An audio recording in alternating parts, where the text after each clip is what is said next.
সুপ্রভাত বন্ধুরা। আমি ঘুম থেকে উঠে গেছি, ব্রাশ করে নিয়েছি, সকালে যা যা খাই সেগুলো সেরে নিয়েছি। এবার আমি বসে গেছি চিয়া সিড খাবো।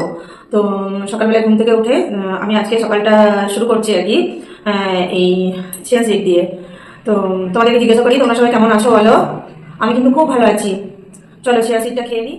চিয়া সিড খাওয়া হয়ে গেছে, তার মোটামুটি 8 ঘন্টা হয়ে গেছে। এবার দেখো আমি চা বানাচ্ছি, এবার চা খাবো। তো বাড়ির সবাই একবার সকালবেলায় লাল চা খেয়েছে, আমি দুধ চা বানাচ্ছি। তোমরা কে কে দুধ চা খেতে পছন্দ করো আমাকে একটু বলো। হ্যাঁ, আমি কিন্তু দুধ চা খেতে খুব ভালোবাসি। আমি এবার চা ছেঁকে নিয়েছি, এবার আমরা চা খাবো। সবাই চা খেয়ে নেবো, চলো চাটা খেয়ে নিই। তারপর বাকি কাজগুলো কি কি করি তোমাদের সাথে শেয়ার করবো, অবশ্যই তোমরা দেখতে থাকো। হ্যাঁ, ওই গো, আজকে কি রান্না হবে? বাজার থেকে কি কি আনতে হবে? আজকে তো মেয়ে বিরিয়ানি খেতে চেয়েছে, তাহলে বিরিয়ানি বানানোর জন্য যে যে জোগাড়গুলো লাগে তুমি তাহলে সেগুলো নিয়ে এসো। তুমি তো জানো যে বিরিয়ানিতে কি কি লাগে, সেটা নিয়ে এসো। আর ভাতও হবে, বাইরে যে ছানাগুলো আছে আমার ঘরে যেটা আছে তাদের জন্য আমি ভাত বসিয়ে দিচ্ছি। তাহলে আচ্ছা ঠিক আছে, আমি বাজারটা তাড়াতাড়ি করে নিয়ে আসি। ঠিক আছে, যাও তাড়াতাড়ি বাজারটা করে নিয়ে এসো। আচ্ছা। তোমার দাদা ভাই বাজারে গেছে, কি কি বাজার আনে দেখি। তোমাদেরকে বললাম আজকে বিরিয়ানি বানানো হবে।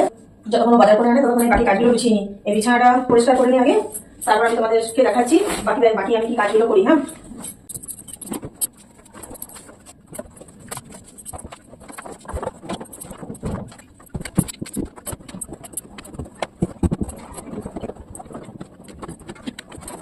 যে চালটা আনা হয়েছে আর কি, সেই চালটা আমি 4-5 বার পরিষ্কার করে ধুয়ে তারপর জল দিয়ে ভিজিয়ে রাখলাম। তবে এটা 1 ঘন্টার মতো ভিজিয়ে রাখলে খুব ভালো হয়, তবে আমি এতক্ষণ সময় পাবো না ভিজিয়ে রাখতে। আমি মোটামুটি 1 ঘন্টার মতো ভিজিয়ে রাখবো। কড়াই তেল গরম হয়ে গেছে, আমি যে পেঁয়াজগুলো কেটেছিলাম সেই পেঁয়াজগুলো গরম তেলের মধ্যে দিয়ে দিলাম।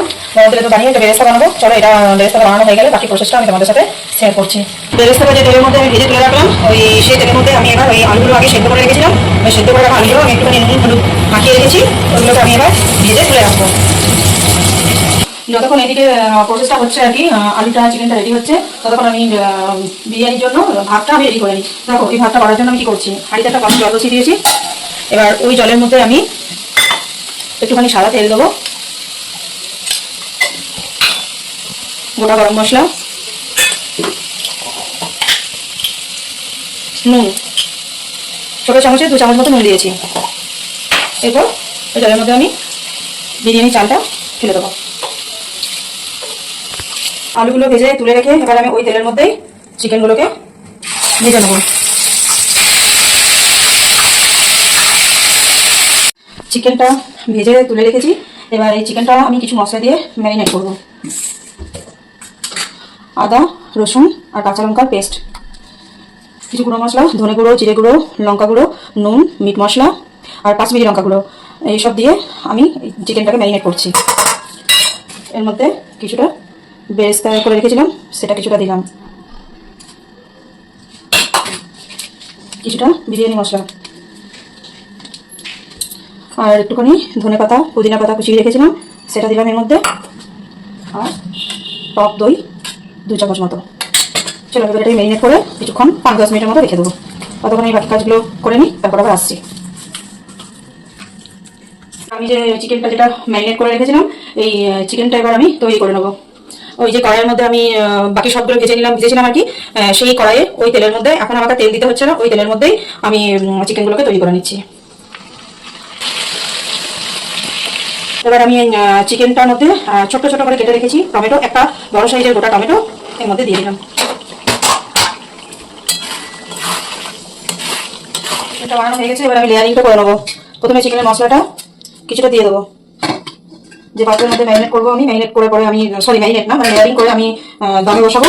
সেই পাত্রটার মধ্যে আমি চিকেনের কিছুটা গ্রেভিটা আমি দিয়ে দিলাম। এর মধ্যে আমি 1 চামচ মতো ঘি দেবো।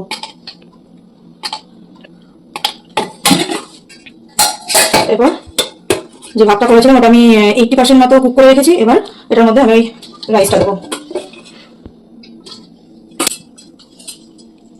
মধ্যে আমি কিছুটা চিকেন দেবো, বেরেস্তা যেটা করে রেখেছিলাম সেটা দেবো, কিছুটা ধনে পাতা আর পুদিনা পাতা। আমি যে কালারটা করে রেখেছিলাম দুধের মধ্যে, ফুড কালার, কিছুটা বিরিয়ানি মশলা, 1 চামচ মতো ঘি। এরপর আমি আবার এর উপর থেকে আবার আরেকটা লেয়ার করছি। বাকি চিকেনটা আমি পুরোটাই এটার মধ্যে দিয়ে দিলাম। এরপর আমি বাকি ভাতটা পুরোটা এর মধ্যে আমি দিয়ে দিলাম। এরপর আমি উপর থেকে যে আলুগুলো রেডি করে রেখেছিলাম সেই আলুগুলো আমি দিয়ে দেবো। এরপর উপর থেকে যে বাকি যে বেরেস্তাটা ছিল সেটা আমি দিয়ে দিচ্ছি।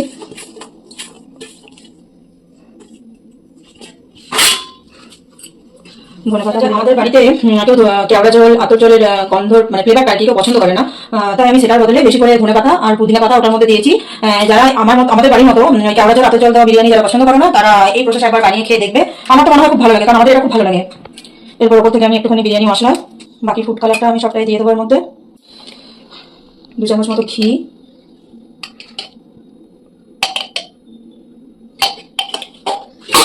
ব্যাস। এবার আমার বিরিয়ানি দমে বসানোর জন্য দেখো পুরোপুরি রেডি। এবার আমি এটাকে দমে 30 মিনিট মতো বসিয়ে দেবো। তারপর বিরিয়ানি পুরোপুরি কুক হয়ে যাওয়ার পর, পুরোপুরি রেডি হয়ে যাওয়ার পর আমি তোমাদেরকে খুলে দেখাবো। যেহেতু আমি চালটা আর চিকেনটা 80% মতো কুক করে নিয়েছিলাম, তাই আমি এটার মধ্যে কিন্তু কোনো আটা দিয়ে কিন্তু আমি কোনো এয়ার টাইপ কিছু করছি না। আমি এটাকে শুধু প্লেন এটার মধ্যে হাঁড়িটার মধ্যে যে ঢাকাটা সেই ঢাকাটার মধ্যে দিয়ে আমি এটার মধ্যে দমে বসিয়ে দিলাম। আর একটা ভারী কিছু যদি থাকে চাপা দেওয়ার জন্য, তো আমার এই মুহূর্তে ভারী চাপা দেওয়ার জন্য আমার এই টাকি বেলাটা আছে, এটা পাথরের, এটা ভারী, তাই আমি এটাই এর মধ্যে চাপিয়ে দিলাম। এবার এটা 30 মিনিট মিডিয়াম আছে কুক হবে। চলো 30 মিনিট পর তোমাদের কাছে আসছি আবার। চলো বিরিয়ানিটাকে আমি দমে বসিয়ে আমার চান পুজো আর বাকি কিছু কাজ ছিল সেগুলো সমস্ত কিছু হয়ে গেল। আমি বিরিয়ানিটা ঠিক 30 মিনিট পরে বন্ধ করে রেখেছিলাম, কিছুক্ষণ ঢাকা চাপা দেওয়া ছিল। এবার চলো ঢাকাটা খুলে আমি দেখাই কি কেমন ওটা পজিশন কেমন আছে বা কতটা ঠিক হয়েছে বা কতটা কিরকম হয়েছে, চলো দেখাই। চলো দেখো তোমাদের সামনে ঢাকাটা খুলছি।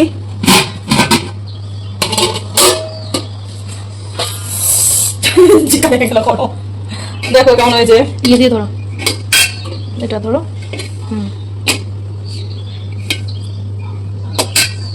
চলো দেখো আমার বিরিয়ানি রেডি, আমি থালার মধ্যে পরিবেশন করে নিয়েছি। এবার আমরা সবাই খেতে বসে আছি, তো তোমাদেরকে দেখাচ্ছি কেমন হয়েছে দেখো বিরিয়ানিটা। এত গরম হাত দিতে পারছি না।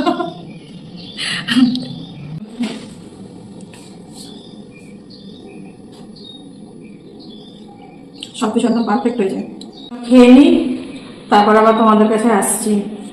খাওয়া দাওয়া কমপ্লিট হয়ে গেছে, সব বাসনগুলো ছাড়িয়ে নিয়ে চলে এলাম। বাসনগুলো এখানে সব ধোয়া হবে। চলো এবার ছাদের মধ্যে একটুখানি ঘুরি, কতগুলো জামা কাপড় আছে যেগুলো আমি চান টান করার পর কেচেছিলাম সেগুলো মিলে দিই।